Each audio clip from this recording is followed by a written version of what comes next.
नंदीग्राम और हल्दिया से होते हुए मनोज्ञा लोईवाल अब पश्चिम बंगाल के राजरहाट पहुंची है।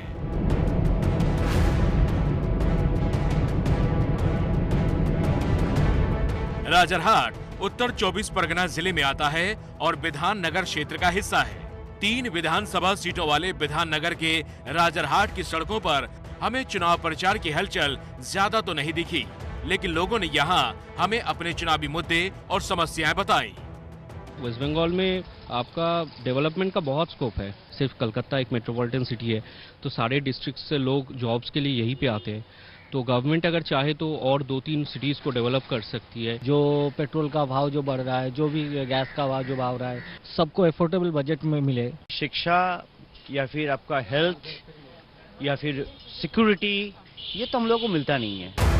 वैसे बंगाल में कल का दिन सियासी हलचल वाला रहने वाला है। गृह मंत्री अमित शाह आज रात कोलकाता पहुंच रहे हैं। अमित शाह जब भी बंगाल पहुंचते हैं तो बीजेपी और ममता बनर्जी की पार्टी टीएमसी में जमकर जुबानी जंग होती है। उधर टीएमसी और बीजेपी की टक्कर के बीच खुद को चुनावी मैदान में दिखा रहा लेफ्ट और कांग्रेस का गठबंधन भी कुनबा बढ़ा रहा है। इस गठबंधन में फुरफुरा शरीफ के अब्बास की पार्टी इंडियन सेकुलर फ्रंट के साथ लालू यादव की आरजेडी और शरद पवार की एनसीपी भी शामिल हो गई है। इसी सियासी हलचल पर बंगाल का मूड क्या है, कौन बनेगा मुख्यमंत्री की शुरुआत आज मनोज्ञा लोईवाल विधान नगर के राजरहाट से कर रही है।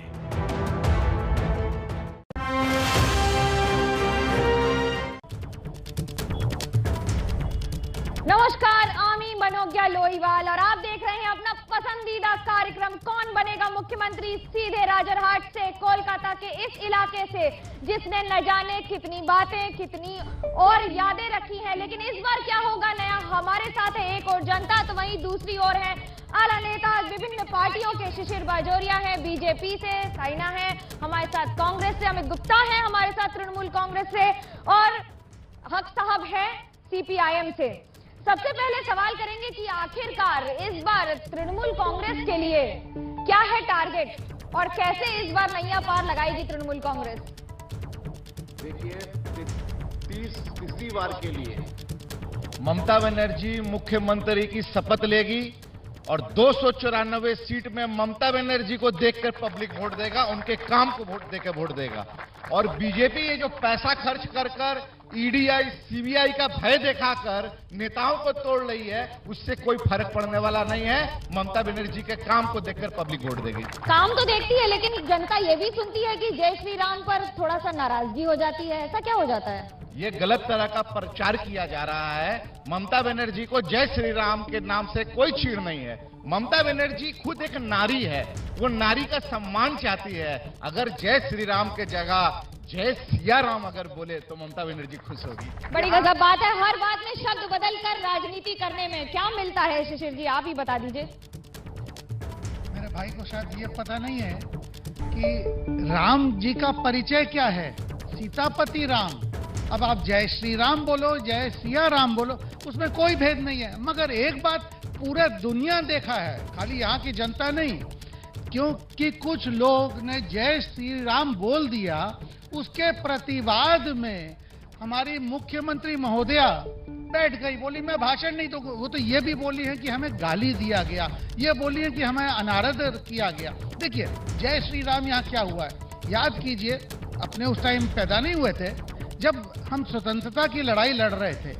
वंदे मातरम एक नारा हो गया कि लोग जाके अंग्रेज साहबों के पीछे से बोल के भाग जाते थे, वंदे मातरम। वंदे मातरम मतलब तुम देश छोड़ो। अब दुर्भाग्य है कि हमारे मुख्यमंत्री महोदया को जय श्री राम लग रहा है कि प्रदेश छोड़ो। क्या सारे मुद्दे कम हो गए हैं या मुद्दों की संख्या कम हो गई है जो अब सिर्फ धर्म और इसी तरह के सब्जेक्ट उठ रहे हैं? आपने बिल्कुल सही कहा, क्योंकि बीजेपी और तृणमूल ने 10 सालों में कोई काम नहीं किया, संतरास किया है, लूट मचाया है, माँ माटी के नाम पर लोगों को लूटा है। उनके पास अब कोई इशू नहीं है आवाम के पास जाने के लिए। बीजेपी के पास तो पूरे हिंदुस्तान में कोई मुद्दा नहीं है राम के अलावा, क्योंकि राम नाम के अलावा अगर आप उनसे पूछिए देश का इकोनॉमिक क्या है, पेट्रोल डीजल का दाम जो खुद हमारे प्रधानमंत्री जो जगह जगह में डीजल का दुकान, पेट्रोल के दुकान में उनके बड़े बड़े पोस्टर लगे हुए होते हैं कि आप गैस कम दामों में महिलाओं को दिलाएंगे। आज गैस के दाम 800 रुपए हो गए। कौन से गरीब घर की महिला 800 रुपए के गैस खरीद पाएंगे? तो ये जब बात कर रहे हैं बाकी सारे काम की, तो तमीजुल साहब ये बताइए कि क्या बंगाल में 34 वर्ष में आप जो उन्नति करना चाहते थे नहीं कर पाए, अब क्या उसके लिए लड़ाई करेंगे? 34 साल में हम लोगों ने बहुत सारा काम किया है, लेकिन जिस नाम पे यहाँ पे तृणमूल कांग्रेस की सरकार आई, पिछले 10 साल में उन्होंने क्या किया है।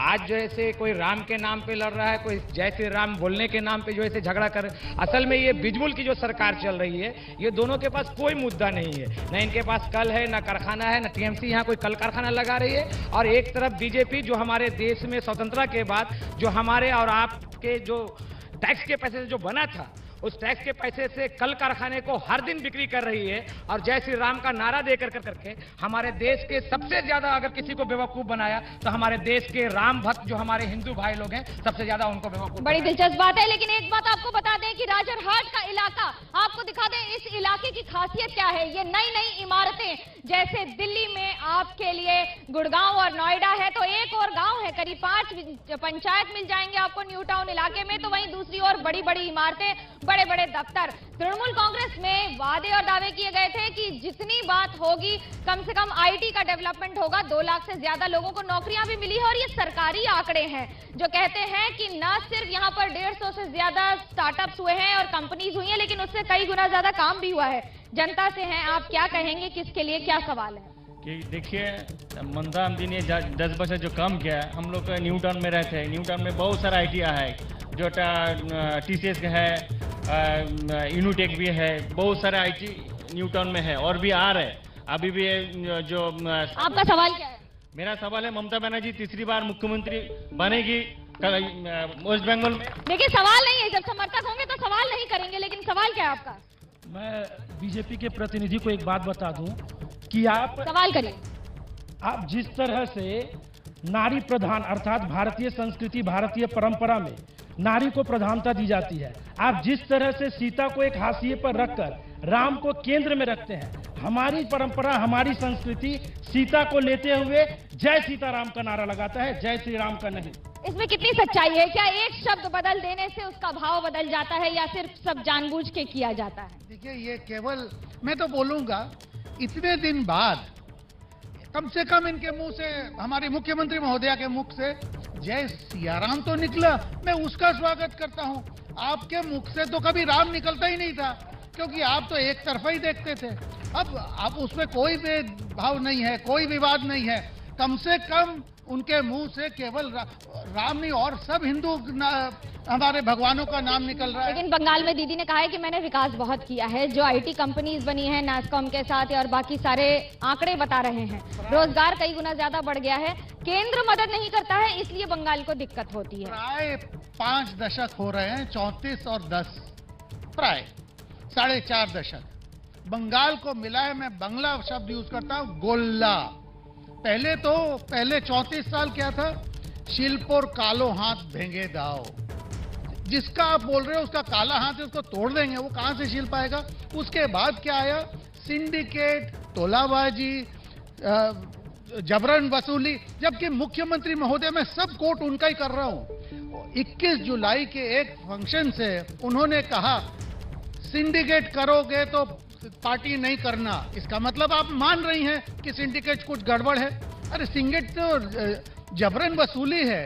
बट गुप्ता जी, आपसे पूछना चाहेंगे, सिंडिकेट का आरोप इस इलाके में और बाकी सारे इलाकों में हमेशा लगता रहा है क्या ये सिंडिकेट? देखिए, सिंडिकेट का तो आरोप लगाएंगे, विपक्ष का काम है आरोप लगाना। अभी थोड़ी देर पहले ही आपने कैमरा घुमाया और न्यू टाउन के डेवलपमेंट को दिखाकर कहा कि दीदी ने डेवलपमेंट किया। लोगों को डेवलपमेंट से मतलब है और विपक्ष का काम है आरोप लगाना। आप ही बताइए, ये व्याख्या कर रहे थे सियाराम जी का। मैं कहता हूं, बीजेपी के नजर में नारी का कोई वैल्यू नहीं है। यही वजह है कि दिलीप घोष ने दुर्गा मां को मां कह के नहीं, एक दुर्गा कह के संबोधित किया, उनके अस्तित्व पे सवाल उठाया।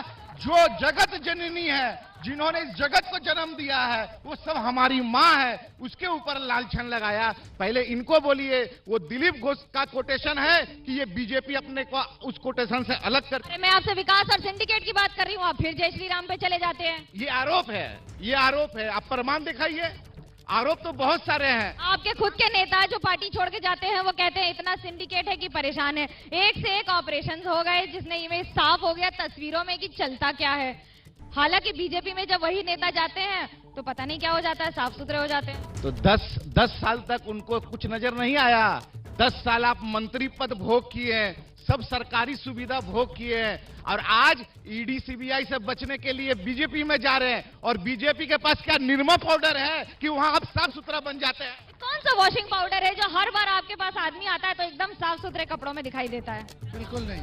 देखिए, तृणमूल के जो नेता यहाँ आ रहे हैं, एक के बाद एक ही चीज बोल रहे हैं कि हमारा दम घुट रहा है। दम घुटना स्वाभाविक है। बुआ भतीजा, पीसी भाईपो, इनका सरकार, तो ये तो होगा ही, स्वाभाविक है। और जहां तक आप ये राजारहाट और विधाननगर, जो विधाननगर म्युनिसिपैलिटी है, सही माने में देखिए इमारत बहुत है, ये वृद्धाश्रम बन गया है। वृद्धाश्रम, क्योंकि युवा यहाँ से बाहर या तो हमारे और प्रदेशों में है या विदेश में है, क्योंकि यहाँ तो कोई नौकरी नहीं है। और इसका प्रमाण अब के लॉकडाउन में साफ हो गया।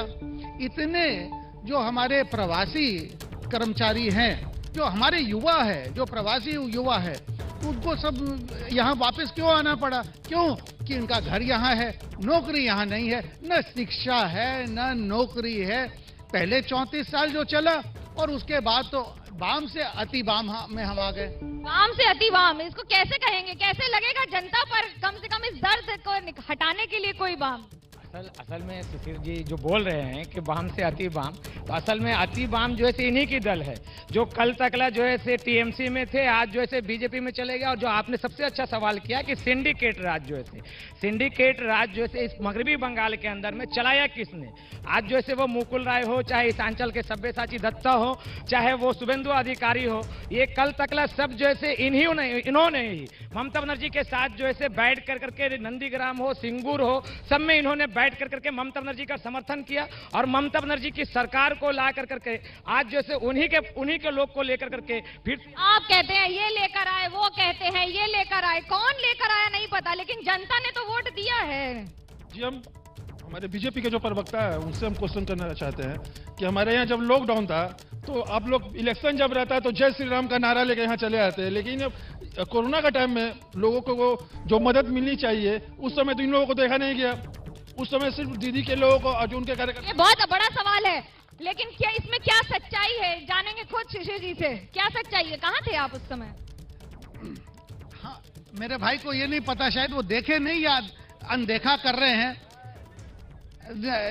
कि जितने चावल के ट्रक भर भर के चोरी हुआ, ट्रक भर भर के चोरी हुआ, और साफ दिख रहा है वो ट्रक कहाँ जा रहा है, जो कि केंद्र से आया, राहत सामग्री केंद्र से आया, वो यहाँ तृणमूल ने भरपेट लूटा और यहाँ के लोग खाली पेट सोए। ये है वास्तव, और वही चीज हमको देखने में आया आम्फान। अब उसका नतीजा क्या हुआ? जब हाईकोर्ट बोला भाई आम्फान का ऑडिट कराओ, तो हमारी सरकार ने राजकोष को खत्म करके बार बार अपील में गया, ऑडिट नहीं कराओ। अरे यदि आपने चोरी नहीं किया तो ऑडिट से क्या आपको? नेताओं को भी घरबंदी कर दिया था क्या?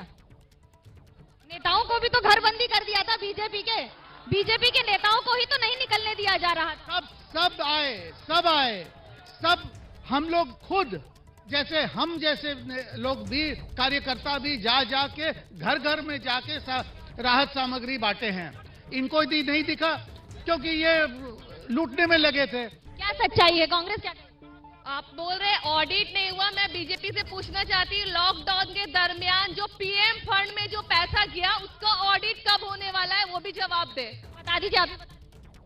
पीएम फंड में जो भी राशि पहुंचा है उसका पूरा हिसाब है, इनको नहीं दिखता कोई बात नहीं है, पूरा हिसाब है। और जहां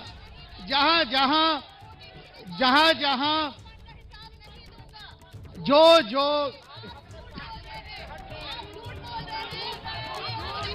देखिए इतने जो इक्विपमेंट आए हैं इस देश में आप ऐसा है, आप चाहते नहीं हम बोले सच। एक मिनट मैडम आप बोल रहे थे तो डिस्टर्ब नहीं कर रही थी। आप जब बोल रही थी, आप जब आरोप लगा रहे थे तो आसपास कोई डिस्टर्ब नहीं कर रहा था। आप जवाब दीजिए। देखिए, जब लॉकडाउन हुआ इस देश में पीपीई का नामो निशान नहीं था, वेंटिलेटर नहीं था, जो वेंटिलेशन बेड्स थे, आईसीयू वेंटिलेशन कुछ नहीं था। वो कहां से आया? 2-3 महीनों में इतने पर्याप्त मात्रा में कहां से आया? ये राशि कहां से आई? लेकिन ये सवाल अगर करें, क्या आप कहेंगे? आप 30 सेकंड में छोटा सा। आज ये लॉकडाउन की बात करते हैं, आप कहां थे जब लाखों प्रवासी मजदूर नंगे पांव महाराष्ट्र, यूपी, बिहार जा रहे थे? प्रियंका गांधी ने बच दिया।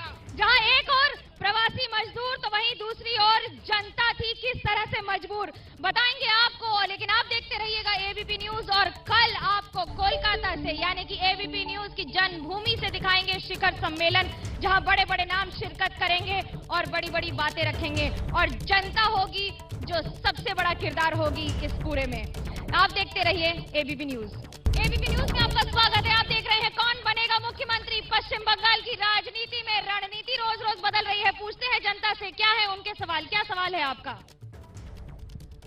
मेरा प्रश्न यहाँ जो टीएमसी के प्रतिनिधि हैं उनसे है, ये कह रहे हैं यहाँ खेला होवे। ये खेला होवे का अर्थ क्या है? राजनीति एक गंभीर विषय है, लोगों सुशासन से जुड़ा है, हम जैसे युवाओं का भविष्य इससे जुड़ा है, और आप कहते हैं खेला होवे। इतने गंभीर विषय को आप मतलब एक खेल समझते हैं? खेल क्या मतलब है ये? क्या भाई कौन सा खेल है जो आप खेल रहे हैं? और जीतेंगे कि हारेंगे तो जनता बताएगी। भाई साहब, कभी खेल का मैदान देखे हैं कि नहीं पता नहीं। जब दो दल मैदान में उतरता है तो एक जीतता है और एक हारता है। तो हमारे कहने का आशय है कि खेल का मैदान जैसे है, चुनाव के मैदान में मिलेंगे और खेला होवे। संदर्भ यही है क्या आपको लगता है? ये टीएमसी और बीजेपी वालों का लैंग्वेज ही इस तरह का है कि खेला होबे, मार देंगे, माटी ते पूते दे वो, तो ये लैंग्वेज इस तरह से ये लोग इस्तेमाल करते हैं। मैं पूछना चाहती हूँ, ये किस तरह का नैरेटिव बंगाल में बनाना चाहते हैं बीजेपी वाले और तृणमूल वाले? ये कहते हैं सोनार बांग्ला बनाएंगे, वही मुकुल राय, शुभेंदु अधिकारी और अर्जुन सिंह को लेके कौन सा सोनार बांग्ला बनाने वाले? बीजेपी तो कहती है कि उनके कार्यकर्ता पे कार्यकर्ता मर रहे हैं। चुनाव लोकतंत्र का सबसे बड़ा पर्व होता है, कोई ये खेला का मैदान नहीं है कि एक जीतेगा एक हारेगा। देखिए, ये तो सही है, जीतेगा हारेगा तो पक्का है। ये हारेंगे, हम जीतेंगे, सत्ता में हम आएंगे, ये तो पक्का है। जो जनता की आवाज है वो सबसे ज्यादा दिलचस्प होती है। क्या कह रही है महिलाएं, पूछना चाहेंगे उनसे। मैडम, बोला गया था 0 बैलेंस अकाउंट, तो फिर पैसा 3000 रुपए क्यों रखना पड़ेगा अकाउंट पे मेंटेनेंस के लिए? बैंक से सवाल है कि जनता से सवाल है? क्या सवाल है आपका? लोगों से पूछते हैं कि आखिरकार क्या सोच रहे हैं। आपका एक सवाल था, क्या सवाल है आपका? मैं उन शिशिर बाबू से बोलना चाहता हूँ कि उन तो सब बोलते हैं ना, धर्मवाद, हिंदू बात बोलते हैं। तो दिलीप घोष जो पिछले एक मीडिया चैनल पे बोला कि दुर्गा कहाँ से आ जाता है, दुर्गा तो हमारे माँ होता है, हम तो दुर्गा पूजा करते हैं, छोटे बेला से देखते आते हैं। राम तो बीजेपी आया, उसके बाद में इधर राम चलता है, राम तो भगवान है, तो उस बारे में उसको क्या अरे तो बीजेपी आया तो राम थोड़ी लाया है, राम तो बीजेपी के पहले से है, राम ने थोड़ी, और बीजेपी के कहने से थोड़ी राम आए। क्या सवाल है, क्या कहेंगे आप इस पर? देखिए, शायद इनको ये नहीं पता है, भगवान राम और माता दुर्गा में एक अटूट संबंध है। देखिए, ऐसा है, ये फिर बीच में बोल रहे हैं, आदत के बस लाचार हैं। किस्सा यह है कि जो हम अभी जो दुर्गा पूजा जब करते हैं, जो शरद के वक्त, सही माने में बसंत पूजा को दुर्गा पूजा कहते हैं, वो जो अभी हम पूरे हिसाब से करते हैं वो अकाल बोधन है। क्यों है? भगवान राम को ये बोला गया था कि यदि तुम राक्षस को मारना है तो दुर्गा की आराधना करो 108 नील कमल से। दुर्गा ने उनकी परीक्षा लेने के लिए एक कमल को सरका दिया। जब राम देखे कि उनका क्या कहते हैं, उनका जो लोचन है वो नील कमल है, उन्होंने तीर उठा के अपनी आंख निकालने गए, तब दुर्गा माता प्रकट होके बोली कि तुम्हारा परीक्षा हो। अभी दुर्गा किसके लिए प्रकट होंगी, टीएमसी के लिए कि बीजेपी के लिए? देखिए, ऐसा है, इन लोग तो मानते नहीं हैं, इन लोग तो मानते नहीं हैं। जहाँ तक भगवान हैं वो हम सबके हैं, जनता हमारे संग है। जनता किसके साथ है तो जनता बताएगी, लेकिन ये राम किसके हैं इसका जवाब कौन देगा? देखिए, राम तो हमारे हैं, हम तो राम की पूजा करते हैं, आराधना करते हैं, राम का नाम लेकर राजनीति नहीं करते। दुर्गा का नाम लेकर राजनीति नहीं करते। राम और दुर्गा के बीच में वाम मोर्चा कहाँ रह गई? मैम, सबसे बड़ा मसला है राम और दुर्गा का नहीं, आज सबसे बड़ा मसला हमारे देश में जैसे नौकरी का, जो आज सबसे जो बोल रहे थे कि जो किसानों के फसलों का दुगना दाम देंगे, आज पिछले 82 दिन से किसान जो है से बैठे हुए धरने पे 1 मिनट में। और इस राज्य में जो ममता बनर्जी बोल रही थी कि हर साल 2 लाख लोग को काम देंगे, पिछले 11 फरवरी को देखा होगा नवन्नों में जो वामपंथी दल के लोग जा रहे थे, नौजवान छात्र अपने काम की मांग पर, उस पर जनरल डायर की तरह जो है आदेश दिया पुलिस मंत्री ने। और एक नया शब्द आया है, रोज एक नया शब्द आता है राजनीति में, लेकिन हम आपको बताएंगे कि शिखर सम्मेलन में और बड़े बड़े नेताओं के बीच क्या सोच रही है बंगाल की जनता। आप देखते रहिए कौन बनेगा मुख्यमंत्री सीधे राजरहाट से मेरे साथ एबीपी न्यूज पर। स्वागत है आपका एक बार फिर कौन बनेगा मुख्यमंत्री में। जनता बताएगी फैसला कुछ ही दिनों बाद, लेकिन क्या है लोगों के सवाल इस बार, क्या सवाल है आपका? मैं पूछना चाहता हूं भारतीय जनता पार्टी के प्रतिनिधि से कि जिस तरह से वो भारतीय संपत्ति को, जिस तरह से वो सरकारी संपत्ति को अपनी निजी संपत्ति मानकर दिन प्रतिदिन बेचते जा रहे हैं, आज नौजवानों को देख रहे हैं कितने सारे टी शर्ट पहन के, आज आपने रेल बेच दिया, आपने भारतीय पेट्रोल बेच दिया, या निजी संपत्ति आपकी नहीं है। क्या कारण है भाई? आप जितनी संपत्ति होती है सरकार कहती है हम सब बेच देंगे, सवाल उठ रहे हैं। यदि इस देश का ही मनुष्य, हमारा देशवासी यदि कोई भी शेयर खरीदे तो इनको लग रहा है कि गलत है, क्योंकि इनके हिसाब से हमारे देशवासी का तो कोई जगह नहीं है, क्योंकि इनके बेच क्यों रहे हैं? सवाल पूछ रही है जनता, क्यों बेच रहे हैं? मैं वही तो बोल रहा हूँ। शेयर जो कंपनी का शेयर है, जो अपने देशवासी खरीद रहे हैं, इनको चाहिए कि पड़ोसी देश वाले आए, क्योंकि इनके वोटर वो हैं, इनके सपोर्टर वो हैं। यहाँ बगल में रोहिंग्या बस्ती है, जहाँ तक पीएसयू का है, ये रेल बेच दिया ये बोल रहे हैं। भैया मेरे, यदि इतना इलम नहीं है तो बोला तो मत करो, कौन सा रेल बेचे एक तो बता दो। बेचे नहीं है तो क्या सवाल उठा? बात उठा रही थी, बोल रही थी देश में हम दो हमारे दो की सरकार चल रही है, जहां पर अंबानी और अडानी को सब कुछ बेचा जा रहा है। देशवासी मतलब अंबानी अडानी और कोई वाम मोर्चा 34 साल राज किया बंगाल में, जो हालत थी सारे शटर डाउन हो गए, सारे फैक्ट्रियों के, जो बची कुछ कसर थी उसको सुधारने की कोशिश की टीएमसी ने, ऐसा बार बार कह रही है। क्या कहेंगे यहाँ पर भी वही? 34 साल में जो बाएं मुहाज की सरकार ने काम किया है, उसके बावजूद जो है से आज तृणमूल कांग्रेस पिछले 10 साल में क्या किया है, एक ऐसा कल कारखाना बताए पिछले बता दीजिए, अभी बता दीजिए आप। पिछले 11 फरवरी को नवन्नो अभियान हो रहा था, उसमें जैसे महदुल इस्लाम मिद्दा जैसे जो काम की मांग पर आए थे, उनके ऊपर जो है यहाँ की सरकार ने पुलिस ने युवा जब विरोध करते हैं आपकी सरकार का, तो नवन्नो के सामने सरकार ने गोली चला दी। और 10 साल से आप सत्ता में हैं, कुछ तो बता दीजिए जो आपने किया होगा, वो 5 चीजें जो टीएमसी की सरकार ने की। पहला आपका सवाल ही गलत है कि गोली चला दी, गोली कुछ नहीं चला है। आंदोलन का पुलिस ने लाठीचार्ज किया है और उसके बाद उस शख्स को वहां से गायब करा दिया गया और बाद में पता चलता है कि उसकी मृत्यु हो गई है। हो सकता है आंदोलन को हाईलाइट करने के लिए हमारे वामपंथी भाई मार दिए हो। ये बताइए, गायब हो जाता है कोई तो पुलिस क्या कर रही थी, तो सरकार क्या कर रही थी? एक आदमी राज्य से गायब हो जाता है तो पुलिस और सरकार क्या कर रही है? उसका तदंत चल रहा है। और रहा बात 10 साल का, तो 10 साल का दीदी का रिपोर्ट कार्ड है, उसके बदौलत हम लोग समर्थन मांग रहे हैं। मैं तो आपसे 3 बातें पूछ रही हूँ, रिपोर्ट कार्ड भी नहीं। मुझे 3 काम बता दीजिए जो आपकी सरकार ने किए हैं, जो युवा जानना चाहता है। 3 बड़े काम इस इलाके के।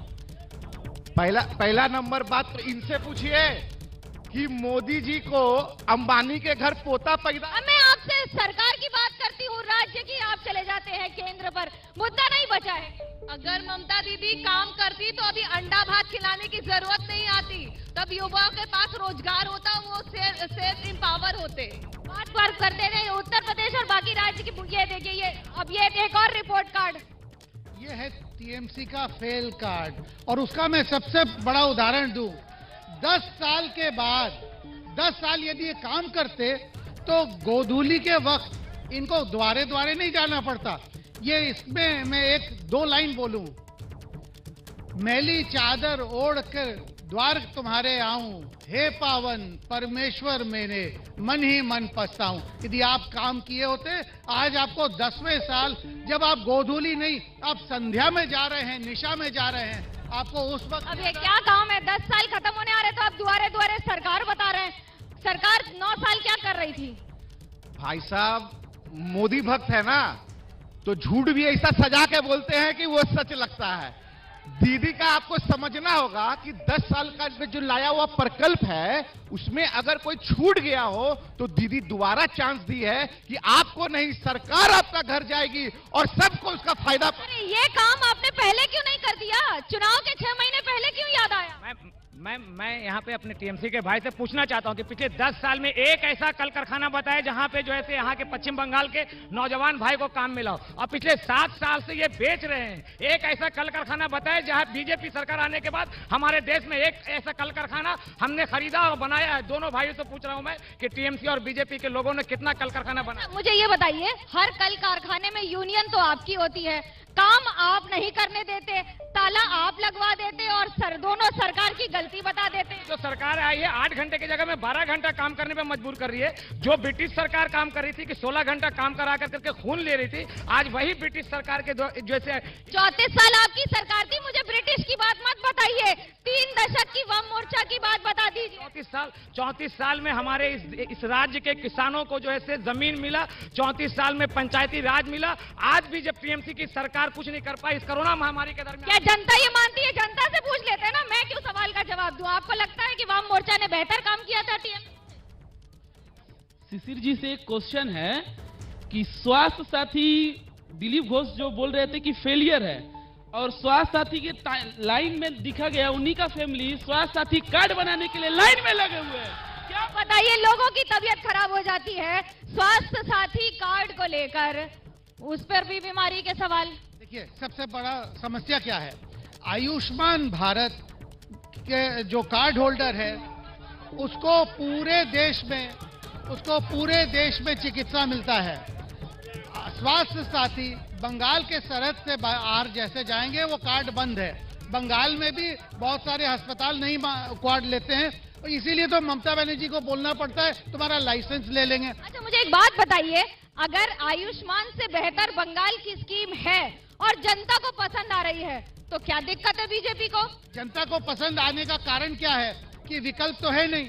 ये आयुष्मान भारत को साथ में रखो। देखिए, बंगाल जहाँ की इतने प्रवासी यहाँ के मजदूर हैं, उनका क्या होगा? वो जैसे इस राज्य से बाहर जाएंगे उनके पास कोई स्वास्थ्य बीमा नहीं है, वो अपने ऊपर खड़े रहेंगे और उनके पास कोई विकल्प नहीं है। क्यों कि ये नहीं। अच्छा, और ये ना भूलें, यही हमारी मुख्यमंत्री महोदया आयुष्मान भारत के लिए इन्होंने एक MOU किया और उससे वो नकार गई।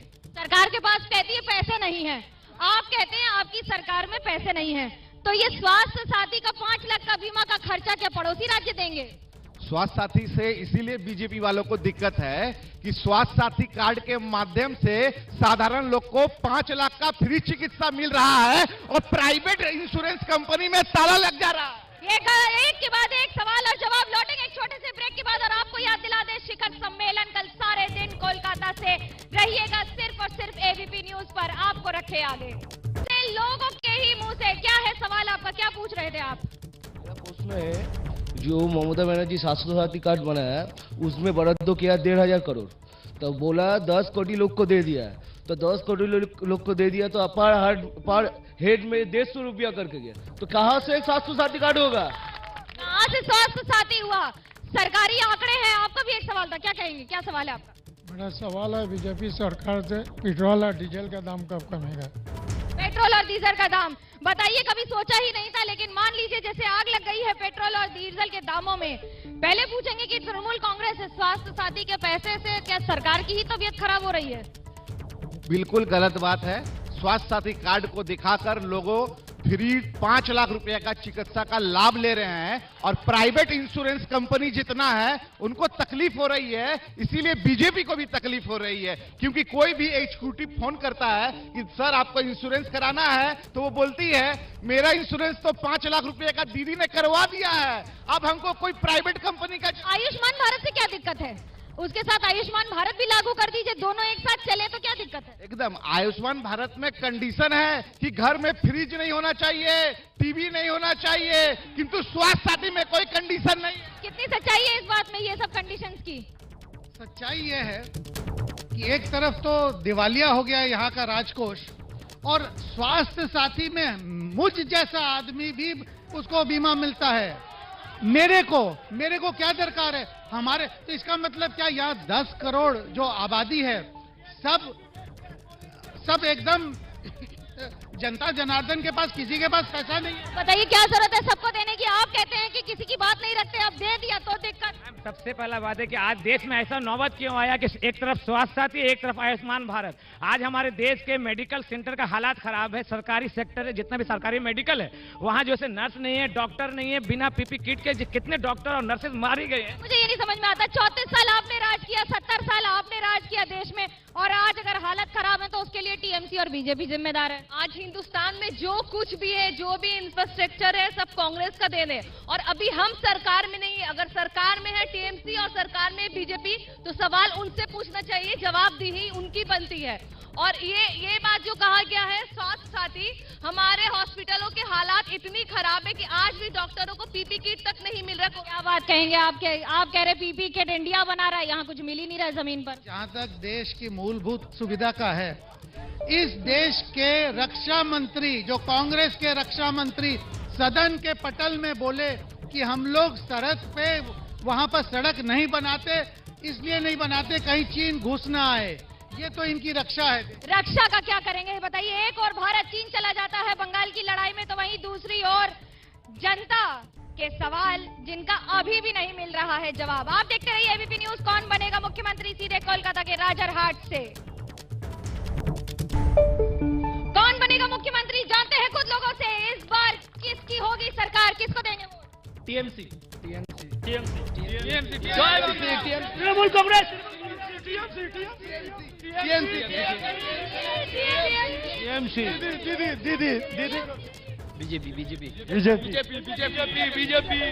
बीजेपी। कांग्रेस। तृणमूल कांग्रेस।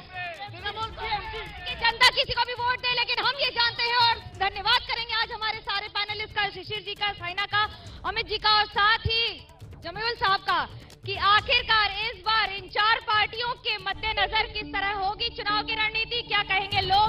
लेकिन फिलहाल आपको बता दें कि शिखर सम्मेलन कल होगा एबीपी न्यूज से, सारे दिन चलेगा और आप देखते रहिएगा, क्योंकि एबीपी न्यूज कोलकाता से आपको बताएगा शिखर सम्मेलन में क्या है बंगाल की नब्ज और क्या सोच रही है बंगाल की जनता। आप देखते रहिए हमारा ये खास पेशकश, कौन बनेगा मुख्यमंत्री, हर रोज 6 बजे मेरे साथ। फिलहाल कैमरा पर्सन सुजीत सामल और मुझे दीजिए इजाजत।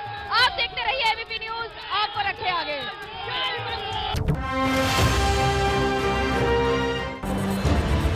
साल के सबसे अहम चुनाव से पहले बंगाल की सियासत के हर बवाल पर बड़े सवाल, जिनका जवाब देंगे सियासत के सबसे बड़े धुरंधर। शिखर सम्मेलन पश्चिम बंगाल 18 फरवरी सुबह 10 बजे से सिर्फ एबीपी न्यूज पर।